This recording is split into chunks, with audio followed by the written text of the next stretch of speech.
네, 시청자 여러분 안녕하십니까? 뉴스타트 3부 시작합니다. 첫 소식입니다. 다주택자를 겨냥해 연일 고강도 메시지를 내는 이재명 대통령이 이번에는 투기성 비거주 1주택자에게까지 화살을 겨눴습니다. 이른바 똘똘한 한 채로 갈아타기를 두고 주거용이 아니라면 안 하는 게 이익일 것이라며 사실상 경고장을 날렸습니다. 강진원 기자입니다. 다주택을 압박했더니 1주택자의 갈아타기가 꿈틀거린다는 기사를 이재명 대통령이 SNS에 올렸습니다.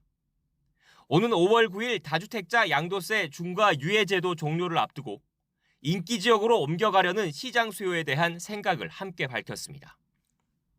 이 대통령은 주거용이 아니라면 똘똘한 한 채로 갈아타는 것도 하지 않는 게 이익일 거라며 투기성, 비거주 1주택을 정조준했습니다.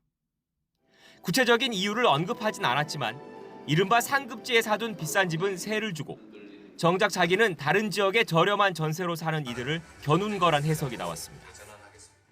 자기가 살지도 않으면서 투기용으로 또는 투자용으로 가지고 오랫동안 가지고 있다고 왜 세금 깎아줍니까? 다주택자들이 집을 팔 때 매기는 양도세를 원칙대로 무겁게 부과하겠다고 못 박은 데 이어 비거주 1주택에 대한 장기 보유 특별공제 제도 등을 손볼 가능성까지 열어둔 거로 보입니다. 이 대통령은 생중계된 청와대 수석 보좌관 회의에선 부동산 문제를 망국적이라고 강하게 지적하며 지방주도 성장을 근본 해법으로 제시했습니다. 망국적인 부동산 문제의 근본적 해결도 수도권 1급 체제 타파에 달려 있습니다. 수도권에서 멀수록 더 과감하게 지원하겠다는 방침에 따라 교통 등 인프라 정비와 공공기관 이전, 기업의 지방 투자 활성화를 뒷받침할 제도 보완 등을 속도감 있게 추진하라고 주문했습니다. 부동산 시장 정상화에 사활을 건 모습인데 청와대 내부에선 현재까지 여론의 반응 또한 나쁘지 않다고 보는 분위기입니다. 실제로 다주택자 양도소득세 중과 유예 조치를 더는 연장하지 않고 끝내기로 한 걸 잘한 조치라고 답한 사람이 응답자의 61%에 달한다는 여론조사 결과도 나왔습니다. 27%에 그친 부정평가보다 2배 이상 월등히 높습니다. 이 대통령이 전면에 직접 나서는 충격요법이 시장에 적지 않은 영향을 미치고 있는 만큼 대통령의 말 한마디 한마디에 이목이 더 쏠리고 있습니다. YTN 강진원입니다. 네, 청와대 관련 소식 하나 더 살펴보겠습니다. 이재명 대통령이 중학생부터 대학원생까지 국내 과학기술 인재들을 만나 그동안 이룬 성과를 격려하면서 국가 발전에 힘써달라고 당부했습니다. 과학기술 인재의 대체 복무를 확대하고 국가연구자 제도를 도입하겠다는 의지도 밝혔습니다. 정인용 기자입니다. 이재명 대통령은 대통령 과학장학생으로 선정된 대학생, 대학원생과 국제과학올림피아드에서 수상한 중고생들을 청와대로 초청했습니다. 미래 과학자들을 향해 여러분 손에 대한민국 운명이 달려있다고 격려의 말부터 전했습니다. 이 과학기술은 그 나라의 국가 역량 그 자체라고 할 수 있습니다. 역사적으로 볼 때도 과학기술을 천시하는 시대는 망했죠. 이 대통령은 미래 과학자들의 포부는 물론 건의사항을 적극 청취했습니다. 병역 문제를 둘러싼 건의가 나오자 과학기술 인재의 대체 복무 확대에 더해 군대 체제를 아예 뜯어고치겠다는 구상도 소개했습니다. 군대에 복무하는 시간이 청춘을 낭비하는 시간 때우는 그런 안타까운 시간이 아니라 첨단 기술을 익히는 기회로 만들려고 지금 체제 개편을 지금 검토하고 있습니다. 한 참석자가 인공지능과 보안기술 등 소프트웨어 분야의 급격한 변화에 발빠르게 대응해야 한다며 청와대 인사를 콕 집어 증언을 요구하자 좌중의 웃음이 나오기도 했습니다. 개인적으로는 이제 좀 팬이기도 하지만 하정우 수석님 같은 분들께서 정부에 훨씬 더 이제 많이 합류해 주시고 현재 트렌드에 맞게끔 그런 좀 꾸준히 규제를 좀 재정비하고 제도를 좀 만들어 주시면. 이 대통령은 과학기술인 양성을 위한 장학 제도뿐 아니라 정부가 연구자를 자산으로 관리하는 국가연구자 제도를 도입하겠다는 포부도 밝혔습니다. 국가연구자 제도가 시행되면 평생을 과학기술 연구에 종사하며 명예롭게 살 수 있는 길이 열린다고 강조했습니다. 이 대통령은 전임 정부의 R&D 예산 삭감을 염두에 둔 듯 과학기술 지원 정책에 혼선이 없도록 지속성을 위해 노력하겠다고 약속했습니다. YTN 정인용입니다. 네, 이번엔 여권의 공천원금 의혹 살펴보겠습니다. 경찰이 수사 착수 한 달 만에 강선우 의원과 김경천 서울시 의원에 대한 신병 확보에 나섰습니다. 서울경찰청 공공범죄수사대는 어제 오전 정치자금법 위반 등의 혐의를 받는 강 의원과 김 전 시의원에 대한 구속영장을 신청했다고 밝혔습니다. 경찰은 이번 구속영장 신청은 1억 공천원금 의혹에만 해당하는 것이라며 쪼개기 후원 의혹은 계속 수사하고 있다고 설명했습니다. 공천거래 의혹의 핵심 인물인 정치브로커 명태균 씨와 김영선 전 국민의힘 의원이 1심에서 무죄를 선고받았습니다. 창원지방법원은 정치자금법 위반 혐의로 재판에 넘겨진 두 사람에게 모두 무죄를 선고했습니다. 재판부는 이들이 주고받은 금액이 김 전 의원의 공천이나 명 씨의 정치 활동을 위해 수수됐다고 볼 수 없다고 양형 이유를 설명했는데요. 다만 처남에게 휴대전화 3대와 이동식 저장장치 USB 메모리 1개를 숨기라고 지시했다는 증거언익 혐의를 받는 명 씨에게는 별도로 징역 6개월에 집행유예 1년을 선고했습니다. 서울경찰청 쿠팡 TF가 오늘 오후 국회에서 위증한 혐의로 해럴드 로저스 한국 쿠팡 임시대표를 다시 불러 조사합니다. 지난달 30일 첫 소환 조사 이후 일주일 만입니다. 앞서 로저스 대표는 지난해 12월 30일에서 31일 국회 쿠팡 사태 청문회에 출석해 허위로 증언한 혐의를 받고 있습니다.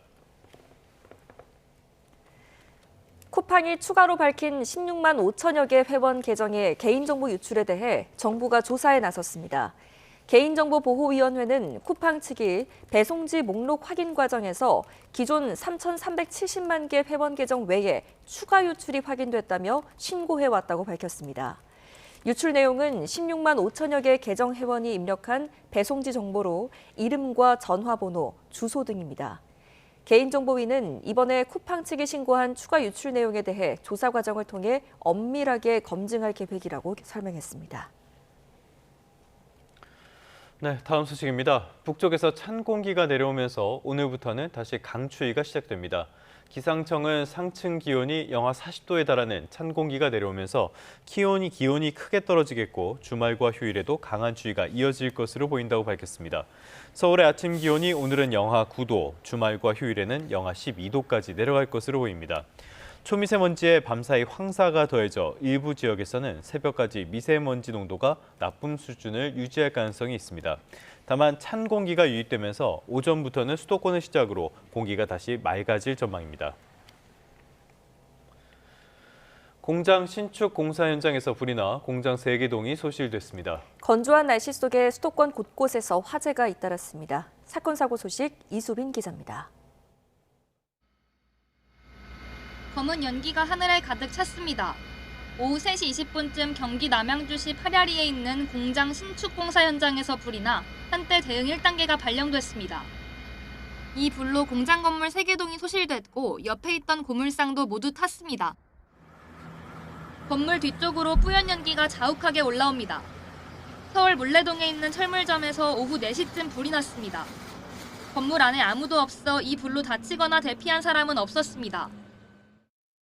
경기 포천시 소울읍에 있는 단독주택에서도 불이 나 2시간 만에 꺼졌습니다.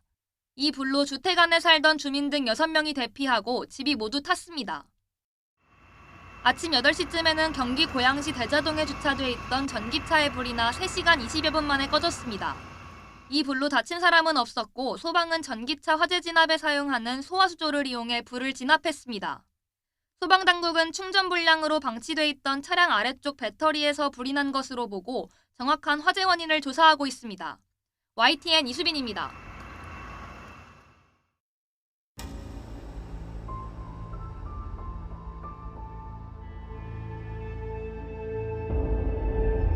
하지만 개인 투자자들은 검은 월요일의 기억을 떠올리며 저가 매수에 나서 코스피 시장에서 6조 원 이상, 코스닥 시장에서 8천억 원 이상 순매수를 했습니다.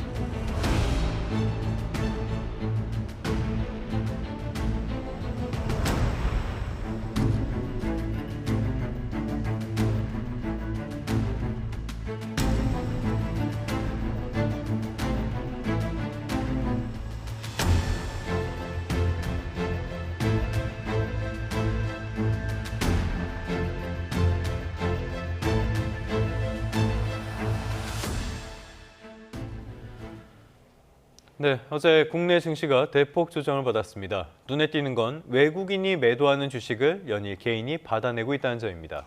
조금 전에 마감한 뉴욕 증시도 또 하락해 우리 시장 변동성은 더 커질 전망입니다.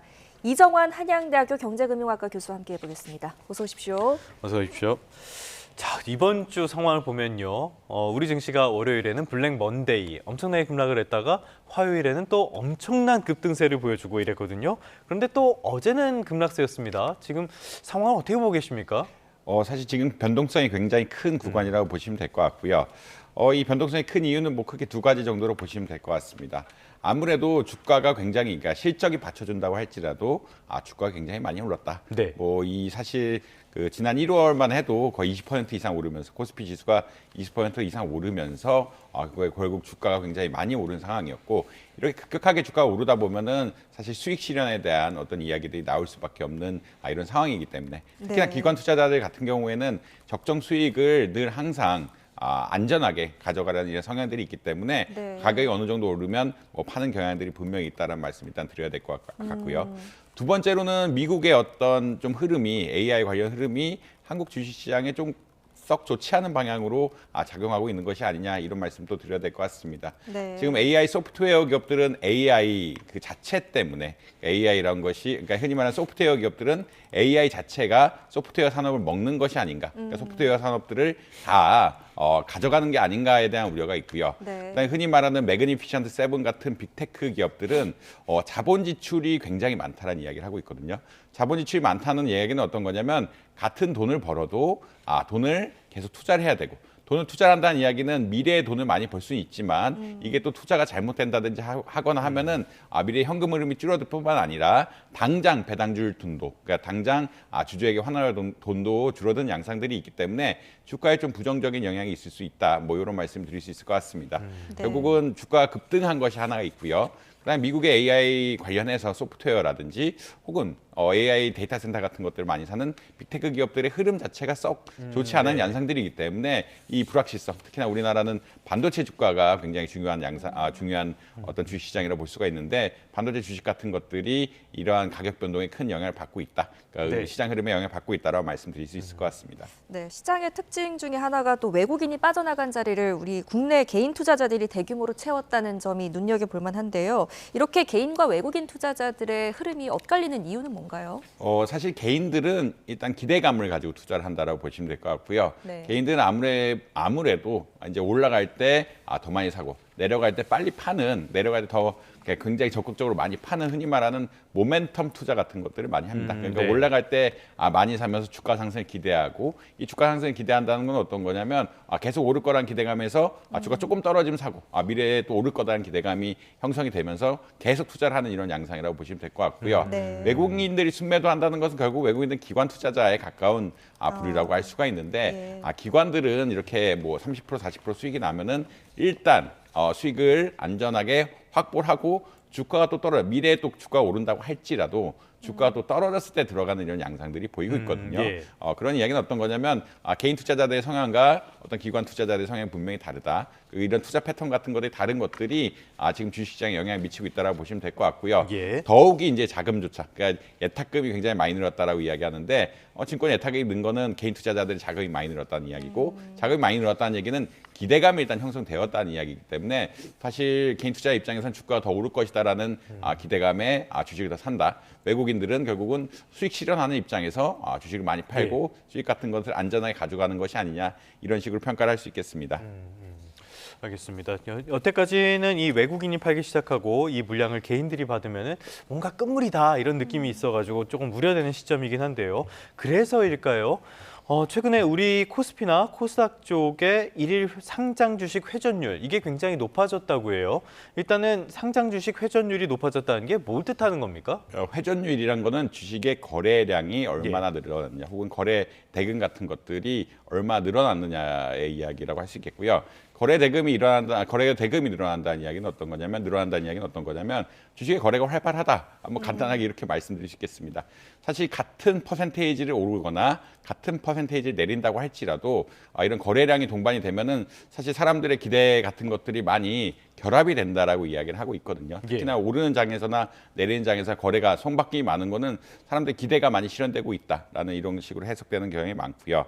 결국은 이 또 어떻게 보자라면 이렇게 변동성이 큰 상황에서 초단기 투자도 많이 느는 것이 아니냐. 오늘 아침에 사서 수익을 4~5% 확보하고 바로 파는 이런 어떤 초과 수익을 노리는 전략 같은 것들도 많이 활용되는 것이 아니냐. 이게 두 가지 의미가 다 있다라고 보시면 될 것 같습니다. 아무래도 이제 주가가 빠르게 상승하다 보니까 또 이게 이런 것에 대해서 주가 상승에 대해 기대감이 형성이 되면 주식을 사는 분들도 많아지긴 하지만 이렇게 또 유동성 같은 것들이 많이 풀리면서 하루에 뭐 10% 삼성전자가 5% 변동한다는 거는 사실 기대하기 어려웠던 일이거든요. 보기 어려운 일이죠.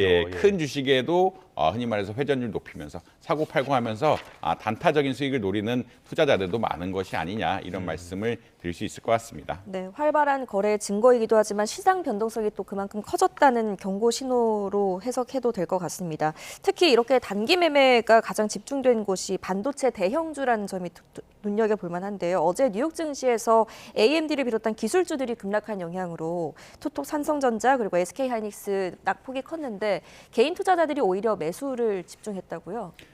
특히나 삼성전자나 하이닉스 같은 경우에는 영업이익이 좋을 거라고 계속 이제 뉴스가 나오고 있는 상황들이고 영업이익이 올라간다는 얘기는 주가가 단기적인 조정을 받는다고 할지라도 올해 말에 되면은 주가 상승할 것이 아니냐라는 기대감들이 개인들에게는 형성될 수 있다라는 말씀드릴 수 있겠습니다. 사실 여러 증권사 리포트라든지 글로벌 IB들의 리포트를 보면은 삼성전자의 주가를 계속 높게 잡아야 된다, 뭐 20만 원 이상 잡아야 된다라는 보고서가 나오고 있을 정도로 하이닉스도 마찬가지고요.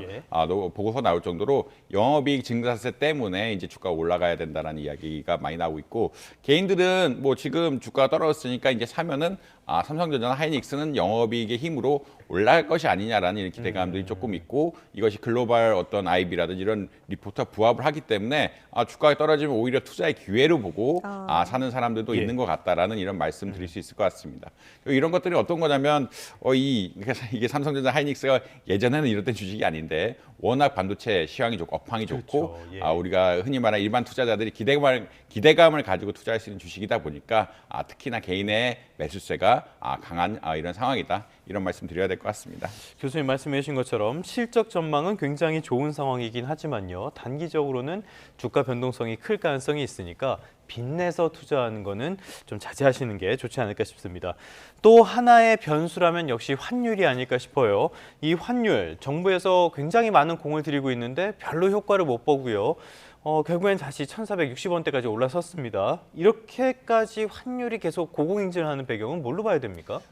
일단은 첫 번째 이유로는 아무래도 케빈 워시 새로이 임명된 연준 의장이 어떤 금리 정책 같은 것들, 특히나 양적 완화 정책 같은 것들이 어떻게 보면은 강달러를 유도하는 이런 정책들이 아니냐라는 그런 기대감이 형성이 돼 있다라고 보시면 될 것 같고요.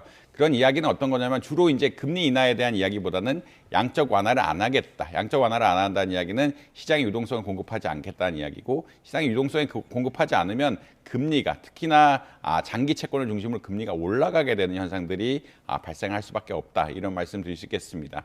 이렇게 미국의 장기채 금리가 올라가게 되면은 아무래도 또 미국의 어떤 통화 가치가 올라갈 수 있는 이런 상황들이거든요. 왜냐하면 금리가 높은 쪽으로 자금이 흘러갈 것이고 달러의 금리가 높다 보니까 아무래도 이 달러 쪽으로 환율이 올라갈 수밖에 없는 이런 상황들이다 보시면 될 것 같고요.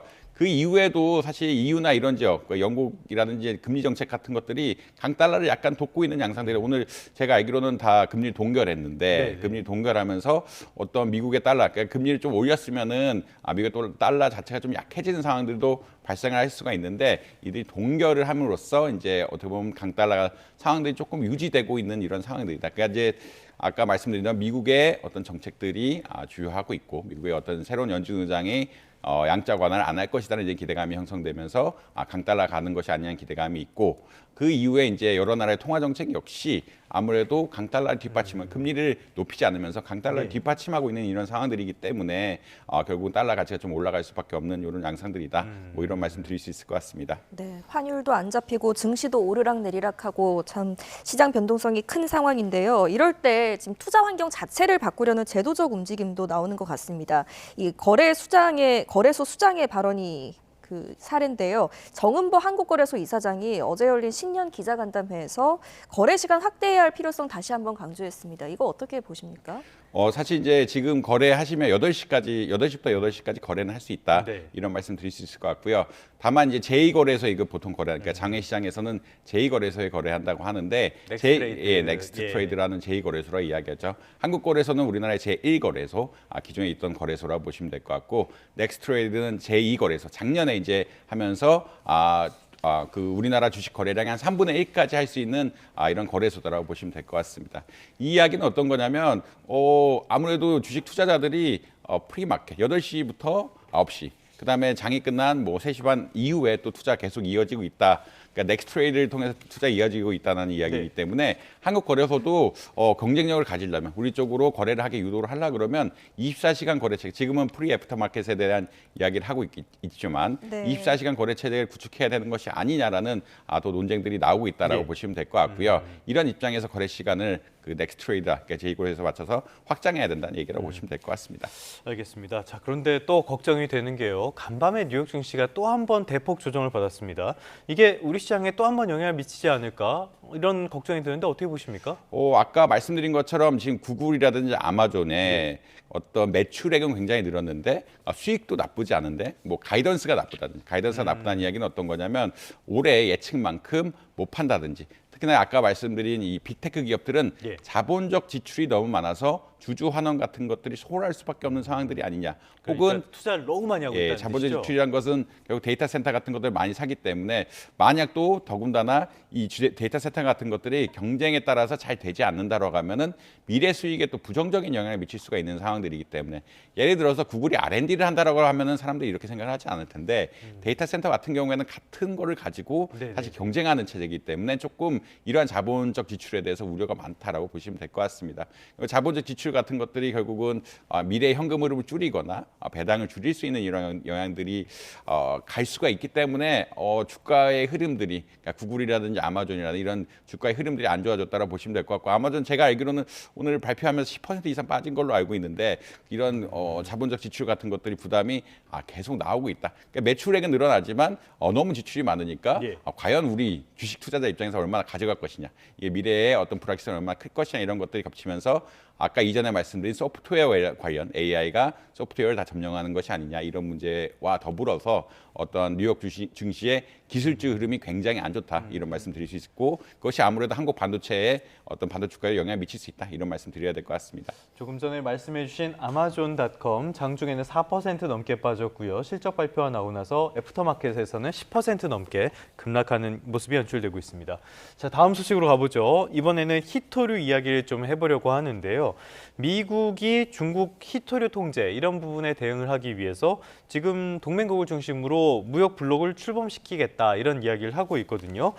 참 아쉬울 때는 이렇게 또 부탁을 하는 모습을 보여주는데 이 취지와 내용은 뭡니까? 아무래도 이제 중국이 히토류 공급망의 많게는 90% 이상을 장악하고 있다라고 이야기하니까 특히나 어떤 히토류라는 것이 광물이기 때문에 채굴도 중요하지만 채굴에서 실제로 사용할 수 있게끔 하는 어떤 생산 공정의 90% 이상을 차지하고 있다라고 생각을 하고 있기 때문에 미국 위협을 많이 느끼고 있다는 말씀 드릴 수 있을 것 같습니다. 왜 위협을 느끼게 되냐면 아무래도 이 히토류 같은 것들이 첨단 소재라든지 어떤 태양광 발전, 발전소의 풍력 발전기의 터빈 이게 굉장히 중요한 것들. 우리가 서비스 재화의 품질을 높이려고 그러면 이런 핵심 광물들이 많이 필요하게 되는데 특히나 군사적으로도 이런 핵심 광물들이 핵심 광물들이 많이 필요한데 이런 것들이 중국이 꽉 잡고 있다 보니까 미국이 제대로 무역 협상 같은 것들을 할 수 없는 현실 이런 것들이 관여가 됐다라고 보시면 될 것 같고요. 이렇기 때문에 미국이 전략적으로 이제는 그냥 일반적인 협상이 아니라 전략적인 협력 관계를 55개국에 대해서 구축을 하겠다라고 아마 이해하시면 될 것 같습니다. 그래서 일본, 호주, 사우디아라비아, 태국 그리고 우리나라가 의장국이 됐는데 2026년 6월까지 의장국이라고 이야기하는데 이런 전략적 어떤 무역 블록에 대해서 같이 공급망을 확보하고 결국은 중국에 대응하는 공급망 체계를 만들어서 무기를 개발한다든지 아니면 첨단 혁신 산업을 육성할 수 있는 소재를 만드는 이런 것에 집중하겠다라는 이런 말씀 드려야 될 것 같습니다. 네, 이런 가운데 우리 정부 역시 히토류 대응 수위를 한층 끌어올리고 있는데 정부가 발표한 종합대책 어떻게 평가하십니까? 사실은 이제 필요하다, 이게 당연히 필요하다라고 예. 보시면 될 것 같고요. 수급에 대한 관리 관한 내용이 일단 나왔습니다. 이게 어떤 이야기냐면 히토류의 종류, 우리가 히토류 공급망에 대해서 관리할 항목을 늘려야 된다라고 이해하시면 될 것 같고요. 공급 비축 확대, 결국은 이 히토류를 많이, 그리고 예전에는 6개월분만 보유를 했는데 1년분까지 비축을 해놔야 된다. 공공에서 비축을 하면서 혹시나 모르는 공급망 단절에 대응을 해야 된다라고 보시면 될 것 같습니다. 그래서 이거를 위해서 뭐 해외 자원 지원, 해외 자원 개발 지원도 역시 이루어진다고 보시면 될 것 같고, 뭐 공급망 펀드를 만들어 지원하는 게 하나고, 그다음에 실패를 했을 때 약간의 페널티 같은 것들이 있는데 페널티 같은 것들 줄여주고 융자 같은 비율도 굉장히 많이 늘려준다라고 보시면 될 것 같고, 만약 생산 공장이 국내로 들어오게 된다라고 하면은 이 국내 생산 공장에 대해서는 보조금을 지원하는 이런 사업까지 하면서 히토류 공급망을 좀 강화시키려는 노력들을 할 수밖에 없는 상황들이다. 우리나라나 사실 미국이나 일본이나 모든 나라가 마찬가지인데 중국이 워낙 독점적으로 이런 히토류 공급망을 갖고 있다 보니까 언제든지 이것이 끊길 수 있다라는 리스크, 혹은 이것이 협상의 대상으로 갈 수 있다는 리스크가 있기 때문에 자발적인 히토류 공급망 확보에 굉장히 적극적으로 나서고 있다, 이런 말씀 드려야 될 것 같습니다. 알겠습니다. 자, 이럴 때 보면 아쉬운 점이 있는 게 우리나라의 해외 자원 개발 정책, 이런 것들이 우리는 5년 단절적 단임제라는 별명을 받고 있기 때문에 자꾸 5년 때마다 이렇게 바뀌는 그런 경향이 있어요. 일관된 정책 기조가 필요하지 않냐라는 평가가 나오는데 교수님은 어떻게 보십니까? 이제는 경제 안보 시대가 왔고, 경제 안보 시대에는 무기라든지 첨단 소재의 개발이 너무나 중요하기 때문에 이제 역대 정부의 행보, 이명박 정부에는 사실은 공기업 중심으로 해외 자원 개발 같은 거 많이 하고, 다음에 이제 박근혜 정부 때는 이게 너무 무차별적, 그러니까 좀 지나치게 투자한 것이 아니냐라는 입장에서 재무 리스크, 좀 공기업 투자를 축소하는 입장이었고, 문재인 정부에서는 이걸 아예 축소시켰다가 윤석열 정부에서 조금 늘려나가는 이런 양상이라고 보시면 될 것 같군요.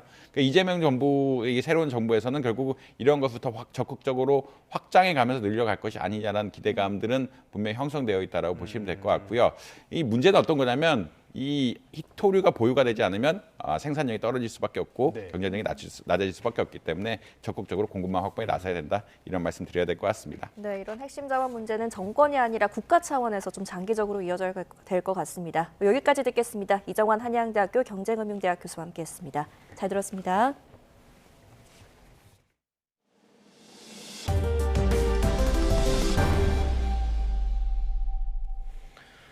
네, 다음 소식입니다. 트럼프 2기 행정부 출범 직후에 고공행진을 이어갔던 암호화폐 시가총액 1위 종목인 비트코인의 가격이 추락을 거듭하고 있습니다. 미국 암호화폐 거래소 코인베이스에서 비트코인 한 개의 가격은 24시간 전보다 14% 넘게 하락한 62,570달러를 기록했습니다. 이는 종가 기준으로 2024년 10월 말 이후 15개월여 만에 최저 수준입니다. 퇴사 사실을 미리 알리지 않았다며 직원에게 거액의 손해배상을 요구했던 서울 강남의 유명 치과에 대해 고용노동부가 형사 입건과 함께 과태료 처분을 내렸습니다. 병원장은 직원을 발로 차고 1시간 이상 벽을 보고 서 있게 하는 등의 가혹 행위를 하고 3억 원이 넘는 임금도 체불한 것으로 조사됐습니다. 염혜원 기자입니다. 지난해 서울 강남의 유명 치과병원에서 병원장이 폭언과 폭행을 일삼는 등 직장 내 괴롭힘이 심각하다는 신고가 접수됐습니다. 제가 면접을 보러 갔을 때는 환자들이 대기하는 공간에 나와서 다 보는 앞에서 그냥 소리를 치더라고요. 직원들과 소통할 때 인이어라는 거를 쓰고 있는데, 그거를 통해서 기록이 안 남도록 욕을 한다거나. 고용노동부가 2달 동안 현장 감독을 해보니 대부분 사실로 확인됐습니다. CCTV에 병원장이 직원을 세워두고 옷걸이 봉으로 벽과 문을 내리치고 다리를 발로 차는 장면이 찍혔고, SNS 단체 대화방에는 전응아, 쓰레기 같은 욕설과 폭언이 난무했습니다. 업무 중에 실수하면 벽을 보고 1~2시간 이상 서 있도록 하고 많게는 20장까지 반성문을 쓰게 했습니다. 근로계약도 멋대로였습니다. 퇴사 30일 전에 서면 신청하지 않으면 어긴 날짜만큼 하루 일당의 절반씩 내야 한다는 조항을 넣었는데, 이는 명백한 근로기준법 위반입니다. 하지만 병원장은 이틀 만에 퇴사한 직원에게 180만 원을 요구하는 등 퇴사자 5명에게 669만 원을 받아 챙겼고 11명에겐 손해배상을 청구했습니다. 법이 정한 것보다 더 많은 연장 근로를 시켜놓고 임금은 3억 2천만 원이나 체불하기도 했습니다.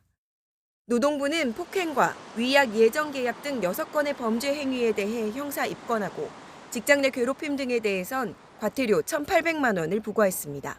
YTN 염혜원입니다. 가격과 비교한 심리적 만족도를 뜻하는 가심비가 우수한 우리 농산 가공품들이 설 선물로 눈길을 끌고 있습니다. 5만 원 이하의 저렴한 가격에 고향의 맛과 정성을 듬뿍 담았다고 하는데요. 최명신 기자가 소개합니다. 지리산 자락의 한 영농조합법인입니다. 마을 주민들이 직접 농사지은 차연미와 검정깨 땅콩이 바삭한 수제 강정으로 완성됩니다. 설탕과 식용유 방부제를 쓰지 않고 전통 방식 그대로 만들어 남녀노소 부담 없이 즐길 수 있습니다. 옥수수 농사 짓고 참깨, 들깨 농사를 직접 지어서 저희들이 함께 과자를 만들고요. 설탕이나 식용유가 안 들어가는 건강하고 맛있는 엘빈 강정입니다. 경남 고성의 또 다른 농원에선 4대째 이어온 백년 장맛이 강된장으로 재탄생했습니다. 자연 숙성된 된장을 사용해 묵직하고 깊은 구수함을 살렸습니다. 간편하게 비벼 먹을 수 있는 소포장 형태로도 제작돼 실용성을 더했습니다. 1인 가구가 증가됨으로 인해 가지고 간편하게 먹을 수 있도록 또 고향의 맛, 우리 엄마의 맛을 느낄 수 있도록 지금 만들었습니다. 농진청이 이번 설을 맞아 추천한 지역 농산 가공품은 수제강정과 강된장, 배쌍화탕 등 모두 39종입니다. 가격과 품질, 선물 적합성을 고려해 추천 목록을 선정했습니다. 소비자들에게 가심비가 좋은 선물을 추천을 하기 위해서 총 39종의 우수한 제품을 선발하여서 추천 목록을 만들게 되었습니다. 자세한 상품 정보와 구매처는 농업기술 포털 농사로 설맞이 추천 페이지에서 확인할 수 있습니다. 전통의 맛에 정성을 더한 우리 농산물이 고물가 시대 설 명절 시장의 새로운 대안으로 주목받고 있습니다. YTN 최명신입니다. 캐롤라인 레빗 미국 백악관 대변인은 트럼프 대통령이 예고한 한국에 대한 관세 인상의 구체적 적용 시점을 파악하고 있지 않다고 밝혔습니다. 레빗 대변인은 백악관 브리핑에서 한국에 대한 관세 재인상 시점에 대한 질문에 나는 관세 인상에 대한 시간표를 갖고 있지 않다며 백악관의 무역팀이 신속한 답변을 제공하겠다고 말했습니다. 앞서 트럼프 대통령은 지난달 26일 한국 국회에서 대미투자특별법이 통과되지 않은 것을 문제 삼아 한국산 자동차, 목재, 의약품 등 품목별 관세와 또 상호 관세를 한미 무역합의 이전 수준인 25%로 다시 올리겠다고 위협한 바 있습니다. 트럼프의 오지랖에 끝이 없습니다. 일본 총선을 앞두고 트럼프가 다카이치 사나이 총리를 전면적으로 지지한다고 밝혔습니다. 미국이 일본 총선에 공개적으로 개입하겠다는 발언으로 파장이 예상됩니다. 워싱턴 홍상희 특파원입니다. 트럼프 대통령이 SNS 트루스 소셜에 올린 글입니다.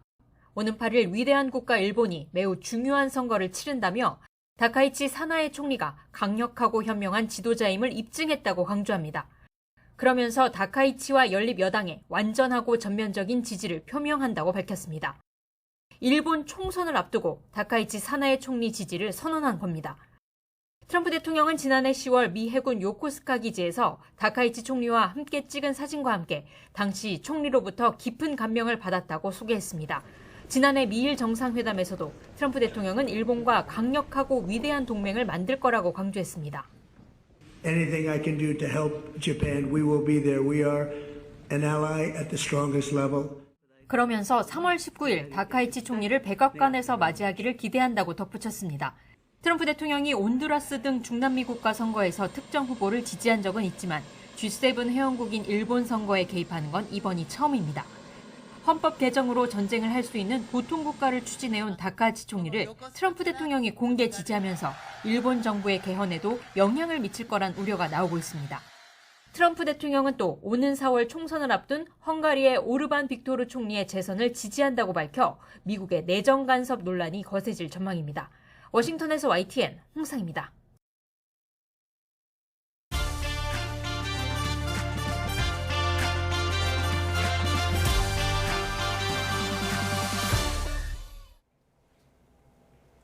네, 한 주 동안 연예계에는 다양한 소식들이 있었습니다. 1인 법인 운영 논란에 휩싸인 배우 김선호 씨는 법인 운영에 대해 충분한 이해가 없는 상태로 1년간 유지한 점에 대해 반성한다며 고개를 숙였고요. 또 배우 하정우 씨와 차정원 씨는 열애를 공식 인정하며 또 한 쌍의 배우 커플 탄생을 알렸습니다. 한 주간의 연예계 소식, 오늘은 YTN 스타 강내리 기자와 함께 알아보겠습니다. 어서 오세요. 안녕하세요. 네, 먼저 김선호 씨 이야기부터 해보겠습니다. 네. 1인 법인 운영 논란에 휩싸였었는데 결국 사과 메시지를 냈다고요? 네, 맞습니다. 지난 4일에 김선호 씨가 소속사인 판타지오를 통해서 입장문을 공개했는데요. 논란이 불거진 이후에 두 번째로 배포한 입장이었습니다. 이번 입장문에서 김선호 씨는 과거 해당 법인으로 정상금을 받은 사실을 인정하고 개인소득세를 추가 납부했다고 밝혔습니다. 또 법인 운영에 대해서 충분한 이해가 없는 상태로 해당 법인을 설립하고 1년간 유지한 것에 대해서 깊이 반성하고 있다고도 전했습니다. 김선호 씨는 같은 소속사의 간판 스타인 차은우 씨에 이어서 탈세 의혹에 휘말리면서 팬들에게 실망감을 안겼습니다. 세무적 절차를 준수하지 못한 것은 사실이었고 결과적으로 이미지 타격은 불가피하게 됐습니다. 네, 김선호 씨는 최근 공개됐던 넷플릭스 시리즈죠. 이 사랑 통역되나요로 다시 한번 전성기를 만나 했는데 또다시 네. 이런 일이 터져서 안타깝습니다. 향후 활동 어떻게 될까요? 지난 2021년이었죠. 김선호 씨는 그때도 이제 드라마 갯마을 차차차로 주가를 올리던 시점에 사생활 논란이 터지면서 한 차례 곤욕을 치렀습니다. 이후 차근차근 복귀 수순을 밟아오다가 최근에 말씀하신 것처럼 이 사랑 통역되나요로 제2의 전성기를 맞이하게 됐는데 이런 상황에서 또다시 논란에 휘말린 겁니다. 당장에 차기작이 엎어지거나 공개 시점에 변동이 생기는 작품은 있지 않지만 제작진들의 고심은 깊어질 것으로 보입니다. 대중의 선택을 받아야 하는 작품 입장에서 주연 배우를 둘러싼 잡음은 무시할 수가 없는 문제이기 때문입니다. 김선호 씨는 오는 13일 연극 비밀통로의 개막을 앞두고 있고 티켓은 전석 매진됐습니다. 이 밖에 차기작은 3편인데요. 수지 씨와 호흡을 맞추는 디즈니 플러스 현옥을 비롯해서 티빙 언프렌드, TVN 의원님이 보호하사가 있는데 예정대로 나올 수 있을지 상황을 좀 더 지켜봐야 할 것으로 보입니다. 네, 아무리 실수였다고 해도 몰랐다고 해도 또 연예인 탈세 논란 뉴스를 접할 때면 좀 힘이 빠지는 것 같기도 합니다. 자, 분위기를 좀 바꿔서요. 또 한 쌍의 배우 커플이 탄생하는 소식이 들려왔습니다. 배우 하정우 씨와 차정원 씨가 열애 중이라는 소식을 밝혔다고요? 네, 두 배우가 이제 열애를 인정을 했습니다. 하정우 씨는 지난 4일 결혼설이 불거지자 결혼은 확정된 것이 아니라면서도 교제 중인 사람은 있다고 밝혔는데요. 이후에 이 상대가 배우 차정원 씨인 것으로 알려지면서 더욱 화제를 모았습니다. 네. 두 사람은 지난 2018년 한 차례 열애설에 휩싸인 바 있는데요. 당시 차정원 씨와 배우 황보라 씨가 각각 이제 본인의 SNS에 올린 강아지 사진이 하정우 씨의 반려견이다. 이런 의혹이 퍼지면서 열애설에 무게가 실렸습니다. 하정우 씨가 1978년생, 차정원 씨가 1989년생으로 두 사람의 나이 차는 11살입니다. 만약에 열애설이 불거진 당시부터 교제를 했다면 두 사람이 8년간 교제를 한 것이지만 양측은 교제 기간 등 상세한 내용은 밝히지 않았습니다. 네, 올해 또 연애를 한 만큼 좋은 결실이 있었으면 좋겠네요. 네. 다음은 방송인 박나래 씨 소식인데요. 전 매니저와 갈등이 생기면서 방송 활동을 중단했었는데 최근에 다시 방송에 복귀한다는 소식이 들려오면서 여러 목소리가 나오고 있다고요? 네, 그 글로벌 OTT죠. 디즈니 플러스에서 오리지널 예능 운명전쟁 49를 공개하면서 연예인 패널 중에 한 명인 박나래 씨의 분량을 편집하지 않기로 결정했습니다. 운명전쟁 49는 서바이벌과 무속 신앙을 결합한 예능으로 오는 11일 공개가 됩니다. 박나래 씨가 지난 연말 매니저 갑질 의혹과 불법 의료 행위 논란으로 방송 활동을 중단을 했지만 불과 2개월 만에 복귀를 하게 된 셈인데요.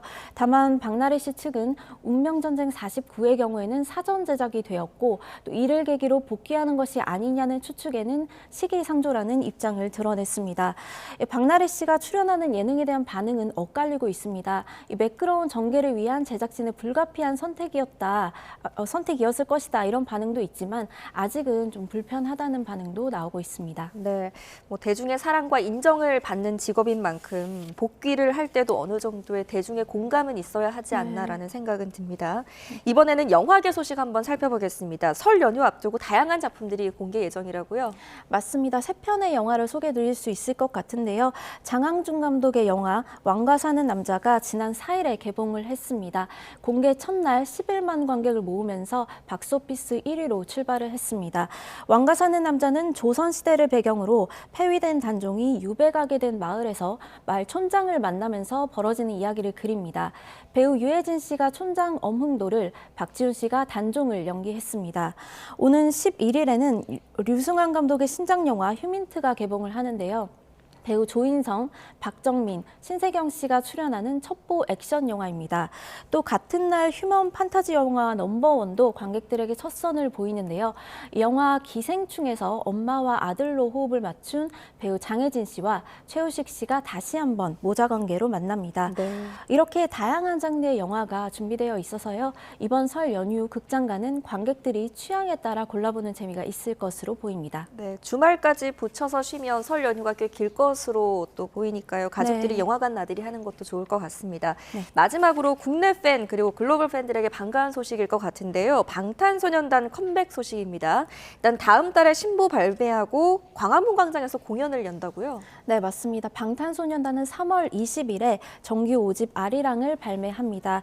또 다음 날인 3월 21일 오후 8시에는 서울 광화문 광장에서 공연을 개최하는데요. 이날 공연에서 신곡 무대를 최초로 공개할 예정입니다. 광화문 광장에서 가수가 단독 공연을 여는 것은 방탄소년단이 처음입니다.